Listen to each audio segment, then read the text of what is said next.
My parents sold my $3,600 gaming PC behind my back for my sister's designer shopping and mocked my work, so I walked out, went no contact, and rebuilt my life. Hey everyone, I don't usually post stuff like this, but I need to vent because I'm still fuming over what went down a few months ago. A bit about me first. I'm 22, and I've been into gaming and PC building for as long as I can remember. It's not just a hobby, it's been my passion since I was a kid. I've spent years saving up from part-time jobs, freelance gigs, and every birthday or holiday gift I could stretch to build what I called my dream rig, a custom $3,600 gaming PC. It wasn't just about gaming either. I used it for freelance graphic design, which helped me earn extra cash and learn some skills for the future. Now, let me introduce you to my family. My parents are the classic we know what's best types, but their definition of best usually revolves around my younger sister, Tiffany. Tiffany is 18 and has always been the golden child. If you've ever met someone who thinks the world revolves around them, that's her. She's all about designer clothes, expensive shoes, and anything trendy. And my parents? They bend over backward to make sure she has everything she wants, even if it means stepping on me to do it. So I grew up in a house where it was always clear Tiffany came first. If money was tight, it meant I had to give something up. My mom would say things like, "You're older. You can handle disappointment better," or "You're a boy. You don't need as much." I got used to it and figured, whatever, I'll just work hard for what I want.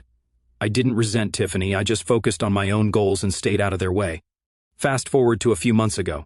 It was a regular Saturday. I'd been out with my friend Ethan, he's my best buddy, and the guy I game with the most. We were talking about the next big gaming tournament we wanted to join, and even brainstorming strategies for how we dominate. I got home that afternoon, ready to hop on my PC and start practicing. But when I walked into my room, there was the surprise. My desk was empty. My PC, my monitor, my peripherals. Everything was gone. For a second, I thought I'd been robbed, but nothing else in the house seemed out of place. I ran downstairs to find my parents sitting in the living room, casually chatting over coffee like it was just another day. "Hey, where's my computer?" I asked, trying not to freak out. Mom glanced at me, not even remotely bothered. "Oh, we sold it." I stared at her, trying to process what I'd just heard. "You what? Sold it? What do you mean you sold it?" Dad sighed like I was being dramatic. "Your sister needed new clothes for an event.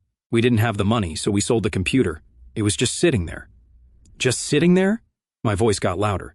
That computer wasn't just sitting there. I worked for years to build it. I use it for my freelance work. "Don't take that tone with us," Mom snapped. "We're your parents, and we did what was best for the family. Tiffany has an important event, and you can always save up for another computer." I couldn't believe what I was hearing. "Save up for another one? Do you even understand how much time and effort went into building that PC? And what about my work? How am I supposed to meet deadlines now? And what the heck is this event for Tiffany that's more important than my computer?" Dad, in full dad mode, waved me off. "Freelance work isn't a real job anyway. You spend more time playing games than working." They always said that, and I didn't care. Gaming was part of my life, sure, but that PC wasn't just for fun. It was how I earned money and built something entirely my own. The fact that they couldn't see that or didn't care was like a slap in the face. I stormed back to my room, but I couldn't calm down. I texted Ethan to tell him what happened. He was just as shocked. "Dude, that's insane. They didn't even ask you first?" "Nope," I replied. "Just sold it for Tiffany's stupid event." "She's so spoiled, man. You should have hidden the PC or something." Hindsight, right? But at that moment, all I could think about was how years of effort were wiped out in an instant, and no one in my family seemed to care. That night, I decided to confront Tiffany. I walked into her room, and there she was, spinning around in front of her mirror in one of her new dresses. "Do you even know what Mom and Dad did to buy you all this stuff?" I asked, leaning against her door frame. She barely glanced at me. "What are you talking about?" "They sold my computer," I said. "My $3,600 gaming rig gone just so you could have your designer haul." She shrugged, still admiring herself. "So? It's just a computer. You can always build another one." I couldn't believe her indifference. That wasn't just a computer, Tiffany. It was years of saving, working, and building. It was my livelihood. "Not my problem," she said with a smug grin. "It's not like I told them to sell it." She paused for a second, her tone turning defensive. "Besides, it's not my fault they thought it was a good idea. They're the ones who actually sold it, not me." Her words made my blood boil. "You mentioned it, didn't you? You knew exactly what they'd do, and you let it happen." Tiffany rolled her eyes, like I was being dramatic. Oh, please, don't act like I control what mom and dad do. If they sold your precious little computer, it's because they thought it was the best choice. That's on them, not me. I stood there staring at her. I couldn't believe how heartless she was. She paused for a second and added, maybe if you weren't so obsessed with your little games, you'd understand what's actually important. I have an image to maintain. You're just sitting in your room playing video games all day. I walked out before I said something I'd regret. Talking to Tiffany was pointless. She didn't see the problem because she'd never had to work for anything in her life. Everything she wanted was handed to her on a silver platter, and my parents were happy to keep it that way. Over the next few days, things at home were tense. My parents acted like nothing happened, while Tiffany paraded around in her new clothes. Every time I thought about how casually they decided to sell something so important to me, my frustration grew. Ethan kept checking in, trying to keep me grounded. You gotta do something, man. Don't let them get away with this. And yeah, he's right. I couldn't just sit back and let them treat me like a doormat. But I also kept thinking about sucking it up and ignoring it. I truly don't know anymore. Do you guys think I'm overreacting? The days that followed were rough. I could barely look at Dad and Mom without feeling like my blood was boiling. Every time Tiffany waltzed past me, flaunting her designer haul, it was like she was rubbing it in my face. I tried to avoid them as much as possible. Holed up in my room with my old beat-up laptop. I used it to get by with freelance work, but it was so slow. Like using a toaster to bake a cake. It was a far cry from my custom-built PC, and every time I struggled to meet a deadline or fix a crash, my frustration grew. Ethan was a lifeline during all this. He kept me sane when I felt like I was drowning in frustration. He'd call me up at random times just to check in or talk about something completely unrelated, like the latest game updates or a funny meme he'd seen. One night, as I was venting to him again about how ridiculous my family was being, he said, "You know what? It's not personal, Sonny. It's strictly business. Except in your case, they made it personal, and now they're treating it like business. It was personal. This wasn't just some financial transaction. This was my family showing me exactly where I stood in their priorities." At that moment, I realized I had to do something. Not just to get my computer back, but to make them see they couldn't keep treating me like an afterthought. So I gathered every piece of proof I could find that the PC was mine, receipts from the components I'd bought, photos of the build process, and even screenshots of my freelance earnings to show how important it was for my work. I also reached out to the person who had bought the PC. They were sympathetic but firm. No refunds, unless I paid them back the $1,200 my parents had sold it for, and here I am right now. I'm actually thinking about letting it go. It seems like too much trouble, and honestly, the thought of confronting my parents again makes me want to smash my head against a wall. Do you guys think I'm overreacting? Should I just suck it up and move on? Update 1. Hey folks. I didn't think things could get messier, but somehow they have. As I told you before, I was torn between choosing to stay silent or confronting my family. But then Ethan reminded me, if you don't stand up for yourself now, they'll just keep doing it. They'll think they can take whatever they want from you whenever it's convenient for them. He was right. This wasn't just about the PC anymore, it was about respect. So, I confronted them at dinner. I figured it was the best time to get them all in one place. I sat down at the table, staring at my parents while Tiffany scrolled through her phone, completely oblivious. Mom was mid-sentence about some neighborhood gossip when I cut her off. "I want my money back," I said, placing a folder of documents on the table. Dad raised an eyebrow. "What money?" "The $1,200 you got from selling my PC," I said firmly. "I built that computer with my own money. Legally, it belongs to me. You had no right to sell it." Mom let out an exaggerated sigh, like I was a toddler throwing a tantrum. "We've already been over this.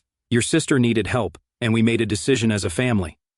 "No, you made a decision for the family without asking me," I shot back. "That's theft, plain and simple." Dad leaned back in his chair, his face darkening. "Watch your tone, boy. We're your parents. Everything in this house belongs to us. You live under our roof, so technically that computer was ours."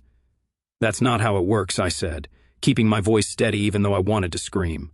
I pulled out a receipt and held it up. "This says I paid for the parts with my own money. This is proof that it was mine. And this," I handed them the buyer's copy of the transaction, "proves you sold it for $1,200. You owe me." Mom gasped, like I just told her I was disowning them. "How dare you accuse us of stealing? We did this for Tiffany. She's your sister. Family is about sacrifice." "Yeah, it seems like I'm the only one making sacrifices," I snapped. "Tiffany gets everything handed to her, and I'm expected to just roll with it. Not anymore. Either you pay me back, or I'll take legal action." "You wouldn't dare," Mom hissed. Try me, I said, locking eyes with her. Tiffany, who had been silent up until now, finally chimed in. Oh my God, are you seriously threatening Mom and Dad over a computer? You're pathetic. No, I said, glaring at her. What's pathetic is that you're perfectly fine with taking advantage of someone else's hard work without a second thought. You knew what they did and you didn't care. She rolled her eyes. It's not my fault they decided to sell it. I didn't make them do anything. I shot back, you mentioned it to them. You knew exactly what you were doing, Tiffany. She gave me an attitude. I only mentioned your computer because you're always complaining about how busy you are with work. I thought you'd appreciate the break. Appreciate the break? I said, my voice rising. Do you even hear yourself? That computer was my livelihood. Tiffany smirked, unfazed. Wow, you're twisting this into my fault. You're the one who's always talking about how you're independent. I figured you wouldn't mind helping out the family for once. Isn't that what being independent is all about? My fists clenched under the table. Helping out? You didn't need a designer. All, Tiffany, you just wanted it. There's a difference. She scoffed. Maybe you're just mad because I know how to get what I want, and you're too busy sulking to figure it out. Don't blame me for being better at this than you. I swear I almost slapped her, but my dad slammed his hand on the table, making everyone jump. Enough. We'll pay you back, but don't expect anything else from us. You're on your own from now on. I laughed bitterly. I've been on my own for years. The difference now is I'm done letting you take advantage of me. The next day, they handed me $1,200 in cash, their faces tight with anger. I took the money without a word. It wasn't a victory, but it was a step forward. I contacted the buyer again, and they agreed to sell the PC back to me for the same price.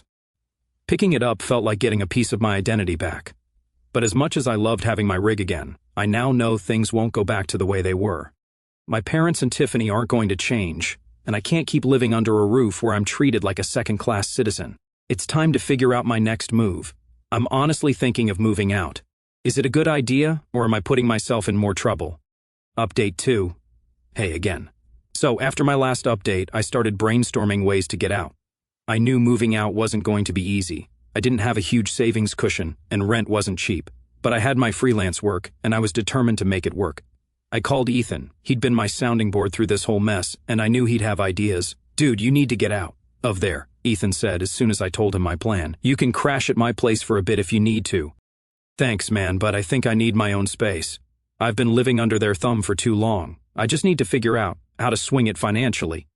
Ethan was silent for a moment, then said, What if you double down on your freelance stuff? You're good at it, and there's definitely demand out there. You could even start streaming again. He wasn't wrong.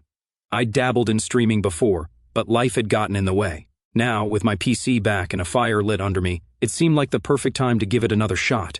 That night, I started researching apartments. My budget was tight, so I focused on small studios or shared housing. After a few hours of scrolling through listings, I found a tiny place a few miles away. It wasn't much, a single room with a kitchenette and a bathroom, but it was within my price range and close enough to town that I wouldn't feel isolated. I reached out to the landlord, who agreed to meet me the next day for a tour. When I walked into the apartment, it hit me how real this was becoming. The place was bare bones, but I wanted it. I signed the lease that same day and felt a weight lift off my shoulders. The next challenge was packing up my life without tipping off my family. I wasn't planning on making a dramatic exit, but I also didn't want to give them a chance to guilt-trip me into staying. Over the next week, I slowly started moving my stuff out. I'd take a box or two at a time and stash it at Ethan's place until I was ready to make the final move. Meanwhile, I dove headfirst into freelancing and streaming. I updated my portfolio, reached out to past clients, and even started advertising my services on forums and social media. The response was better than I expected, and within days, I had enough work lined up to cover my first month's rent. As my move-out day approached, I started avoiding my family as much as possible. Tiffany didn't seem to notice. She was too busy flaunting her latest designer bag on social media. My dad and mom, on the other hand, seemed to sense something was up. They started dropping little comments at dinner like, "You've been awfully quiet lately," or "You should let us know if you're planning anything big." I brushed them off with vague answers, but I could feel their eyes on me. The final straw came 2 nights before my move. I was in my room packing up the last of my gear when my mom knocked on my door. "Can we talk?" she asked, stepping inside before I could even answer. "I don't really have anything to say to you," I muttered, shuffling papers on my desk. "Just hear me out," she said, sitting on the edge of my bed like everything was normal.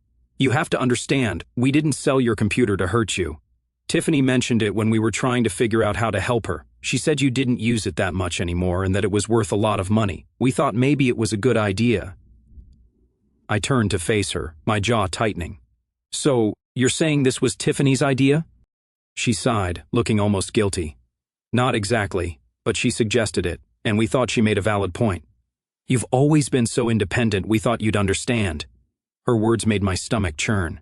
Tiffany had planted the seed and my parents had just run with it. You thought I'd understand? I said, my voice sharp. Understand that you sold something I worked years for because Tiffany wanted a new wardrobe? Mom flinched but didn't respond. Instead, she stood up and left, as if her half-hearted explanation was supposed to make it all better. That's the kind of person Tiffany was. She twists things to get what she wants. She'd act innocent, drop a hint here and there, and suddenly, her ideas became my parents' plans. The morning of my move came faster than I expected. I loaded up the last of my boxes and left a note on the kitchen counter. It wasn't dramatic, just a few lines explaining that I needed space and time to focus on myself. I didn't want a confrontation, and I knew if I tried to explain in person, they'd just try to guilt me into staying. Ethan met me at the apartment to help me unload. As we set up my PC in the corner of the room, I felt a sense of freedom I hadn't felt in years. That night, I went live on my streaming channel for the first time in months.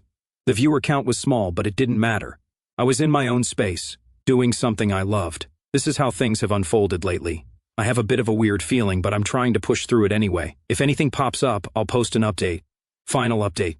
Hey everyone, here's an update on how things have been since I moved out. I thought leaving would be the end of the drama, but boy was I wrong. After one day of moving out, I had freelance gigs to tackle and a stream schedule to figure out.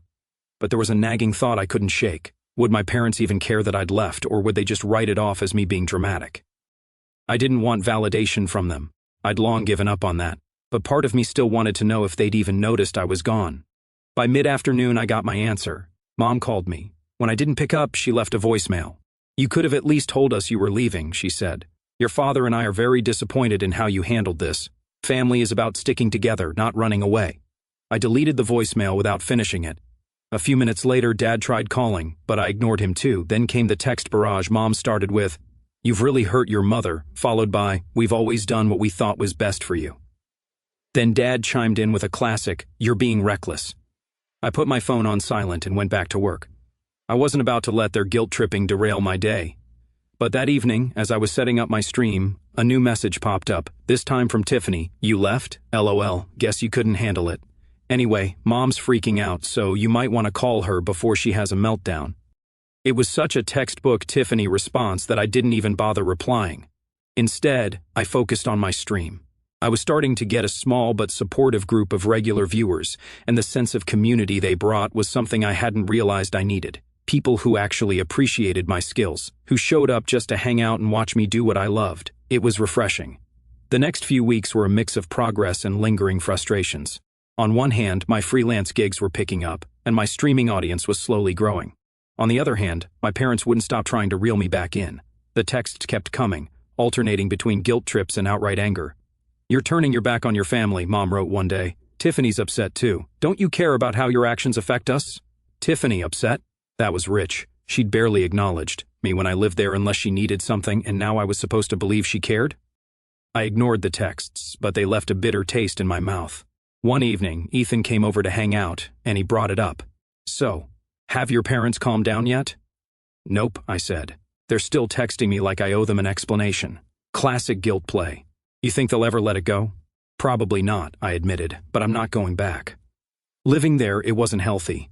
They don't respect me, and they never will. Ethan gave me a knowing look. "Yeah, but have you told them that?" I paused, realizing he had a point. I'd been ignoring them, but I hadn't actually confronted the root of the problem. Part of me didn't want to because I knew it wouldn't change anything, but maybe for my own peace of mind, I needed to say my piece. The next day, I sat down with my phone and started typing.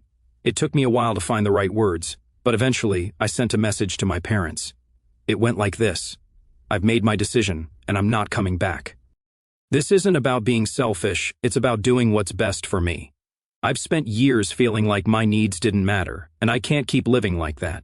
I hope you'll respect my choice, but if not, I'll still be moving forward without you." I hit send and immediately felt a weight lift off my shoulders. I wasn't expecting a positive response, and I didn't get one.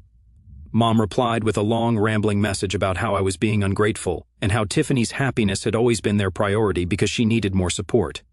Dad followed up with a blunt, "You'll regret this someday." But instead of feeling hurt or angry, I felt free. I didn't feel the need to argue or explain myself further. Their words didn't hold the same power they used to. Over the next few weeks, I threw myself into my work and streaming. One day, while scrolling through social media, I came across a post from Tiffany. It was a selfie of her holding a designer purse with the caption, "So grateful for my amazing parents who always prioritize what matters." I rolled my eyes and kept scrolling. I didn't need to engage. Let her have her little fantasy world. It wasn't my problem anymore. A few days later, a family friend ran into me at a coffee shop. "I heard you moved out," they said, raising an eyebrow. "Your parents are having a tough time, you know. They've been asking everyone for help." I frowned. "Help? What do you mean?" "They've overextended themselves buying things for Tiffany. I think they thought you'd still be there to pitch in." I shrugged, taking a sip of my coffee. "That's unfortunate." And I meant it. It was unfortunate for them. For me, I'm doing great without them. After that conversation with a family friend, I couldn't help but feel a strange sense of validation. My parents' finances falling apart wasn't something I took joy in. It just confirmed what I'd known for a long time. They'd prioritized Tiffany's wants over the family's stability for years, and now they were dealing with the consequences. Meanwhile, I was finally learning what it meant to be independent, and I wasn't about to let their choices drag me back into their chaos. That didn't stop the guilt trip text from coming, though.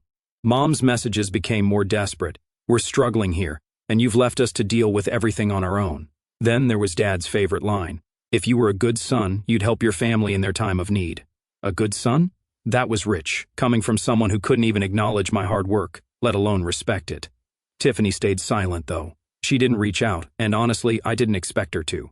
She probably figured she'd let our parents do the heavy lifting and wait for me to cave. One day, Ethan came over again. He had a grin like he had something big to tell me. "Guess who I ran into at the store today?" he said as we sat down. "Who?" I asked, already knowing it was probably someone connected to my family. "Your mom," Ethan said, chuckling. "She cornered me by the frozen pizzas and went on this whole rant about how you've abandoned them. She even said you're being influenced by bad company, which I'm assuming is me." I rolled my eyes. "Of course she did.